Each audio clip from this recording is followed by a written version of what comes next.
Aujourd'hui, on va vous enseigner le japonais avec le jeu vidéo Zelda.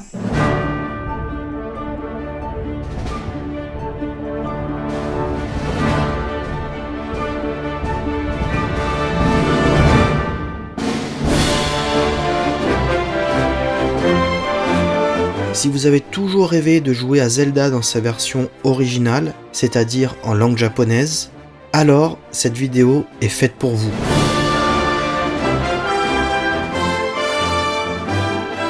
En plus de vous aider à mettre le pied à l'étrier pour apprendre le japonais, cette aventure vous fera découvrir Zelda sous un nouveau jour. Si vous acceptez cette aventure, appuyez sur le bouton Tobikomu. Tobikomu signifie plonger, sauter. Mais avant de commencer, n'oubliez jamais ça. Le courage ouvre la voie, la langue révèle les secrets.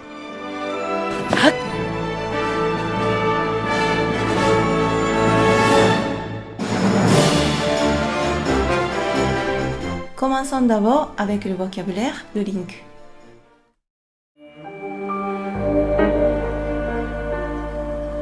Puisque chaque quête commence par un premier mot, voyons l'épée. Lena vous donne la prononciation. Ken, On peut également dire Sodo, et aussi. Tsurugi, On retrouve le mot ken notamment dans le terme désignant l'art martial japonais, le kendo. Littéralement, kendo signifie la voie de l'épée. Do signifiant le chemin, la route, la voie. Tsurugi est un terme plus technique, moins utilisé dans Zelda, mais quand on fait référence à l'épée de légende dans le jeu vidéo Zelda, on dit Master Sodo, Master Sword s'écrit en katakana car c'est un mot qui vient de l'anglais. Maintenant qu'on a notre premier équipement, nous pouvons avancer dans notre quête. Et si vous êtes adepte de ce jeu vidéo, vous savez très bien que l'épée seule ne suffit pas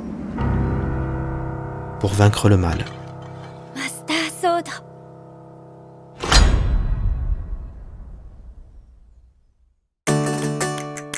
Le bouclier se dit en japonais. Tate, Dans les derniers Zelda, il y a toutes sortes de boucliers, et le plus célèbre est Hylia no Tate, à la base, armure se dit. Yoroi, Il y a bien sûr divers types d'armures, voyons les principales grâce à l'armure de soldat.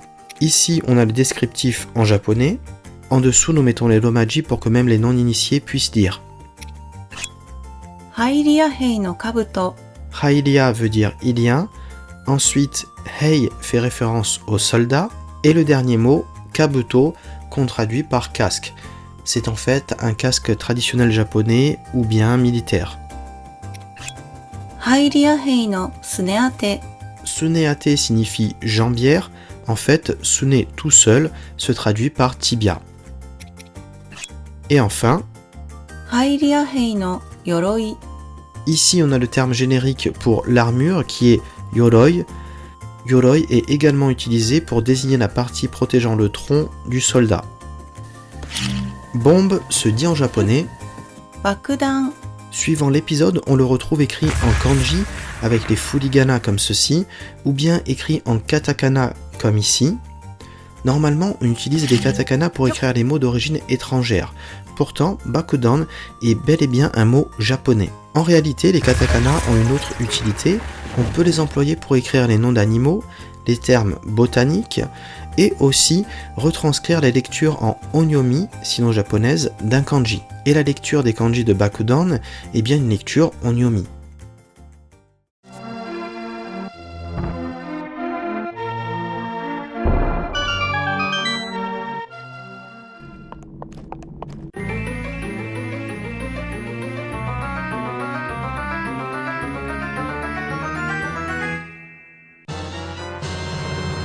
Boomerang, Pour boomerang, c'est un mot qui vient de l'anglais, donc on l'écrit encore une fois en katakana. Arc en japonais se dit Yumi, et flèche. Ya, Parasail, Est traduit en français par paravoile. Parasail est écrit en katakana car c'est un terme qui vient du mot anglais parasail. Et plus précisément le parasailing écrit en français le parachute ascensionnel. C'est clair que c'est plus esthétique dans Zelda. Nous profitons de cette petite pause dans ce somptueux onsen pour faire la promotion de notre chaîne YouTube. N'hésitez surtout pas à vous abonner, liker et partager. Chaque semaine, nous vous enseignons le japonais dans des vidéos en format long et court. Donc abonnez-vous et activez la cloche des notifications pour être averti des prochains cours de japonais. Voyons maintenant le vocabulaire autour de la princesse Zelda. Princesse Zelda se dit en japonais. Zelda Hime. Hime signifie princesse. Le titre du jeu en japonais est Zelda no Densetsu.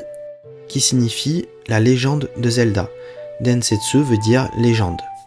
Le mot Zelda s'écrit en katakana, ce qui implique que ce n'est pas un prénom japonais. Le créateur de ce jeu vidéo, Shigeru Miyamoto, a dit qu'il s'est inspiré du prénom de la romancière américaine Zelda Fitzgerald. Néanmoins, quand on cherche les origines de ce mot, on découvre que Zelda est un prénom d'origine germanique, dérivé de Griselda, signifiant guerrière grise. D'ailleurs, un conte du XIVe siècle évoque les aventures d'une princesse prénommée Griselda, qui a été soumise à 3 défis pour tester sa sagesse. Après avoir triomphé de ces épreuves, la princesse a pu devenir reine. À méditer. Château se dit en japonais. Oshiro. Pour le château d'Hyrule, on dit Hairaru-jō. On utilise le suffixe jo après le nom d'un château, pour préciser que c'est bien un château. Si on parle des châteaux en général, on utilise le terme Oshiro, qui est le terme générique. Le roi d'Hyrule est traduit en japonais par Hairaru-o. Triforce.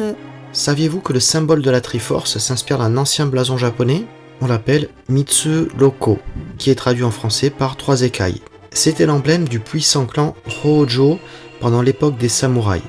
Selon la légende, un dragon, incarnation de la déesse Benzaiten, aurait laissé tomber 3 écailles devant un seigneur Hojo en prière, donnant naissance à ce symbole mythique de la Triforce.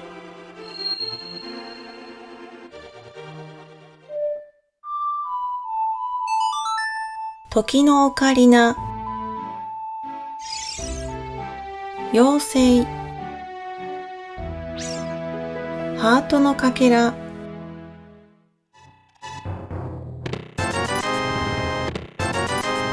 Rupee.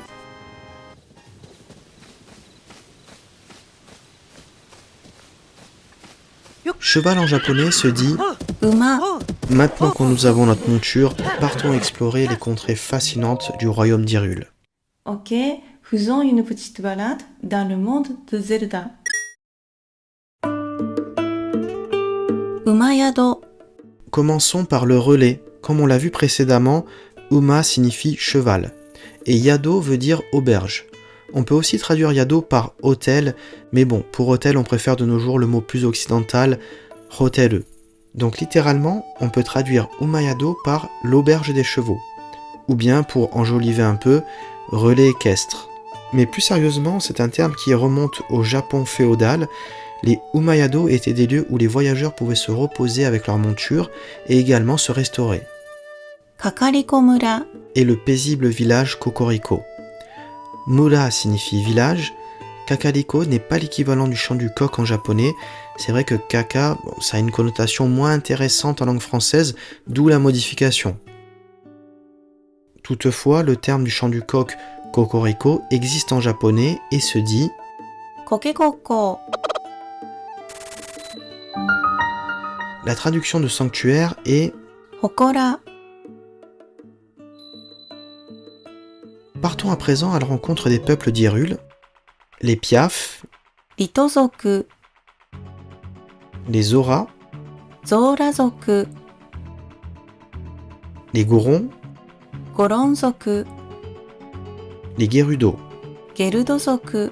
Le suffixe zoku vient du mot kazoku qui veut dire famille. Rebondissons finalement sur le nom du pays où se déroule cette épopée, Hairaru. qui est retranscrit en français par Hyrule.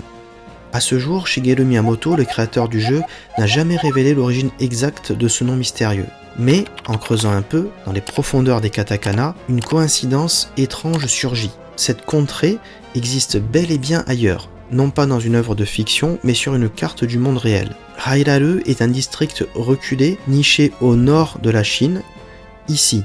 Quand nous avons découvert les images de cette région, avec Lena, une atmosphère familière nous a frappés. Des plaines idylliques, avec des chevaux, beaucoup de chevaux. On a même au milieu de nulle part un relais, des rivières sinueuses, presque mystiques, des forêts aux teintes marquées par les saisons, des montagnes enneigées à l'horizon. En s'élevant un peu, on a même un grand lac qui nous évoque étrangement le fameux lac Ilia, du royaume d'Hyrule toujours, et aussi des dunes, semblables à celles du désert Gerudo. Tout cela dans la même région qui entoure le district de Hailar. Est-ce une simple coïncidence ou une trace d'inspiration bien réelle enfouie dans la mémoire de son créateur? Vous nous direz dans les commentaires ce que vous en pensez de cette théorie.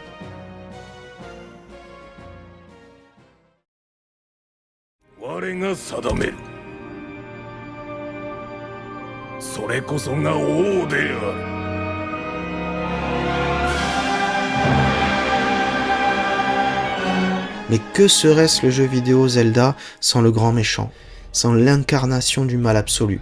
Oui, je parle bien de l'ignoble Ganondorf. Voici comment l'écrire et le prononcer, Ganon, ou bien dans sa version humanoïde, comme ils disent, Ganondorf. et vous n'avez pas le choix, vous devez le vaincre pour libérer cette vidéo du mal.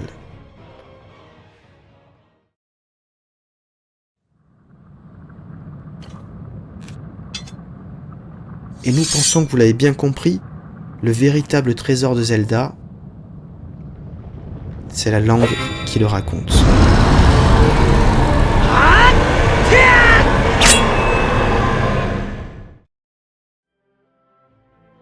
Si ça vous intéresse, avec Lena, on a créé un e-book pour apprendre le japonais de niveau débutant. On peut aussi vous envoyer une petite formation vidéo.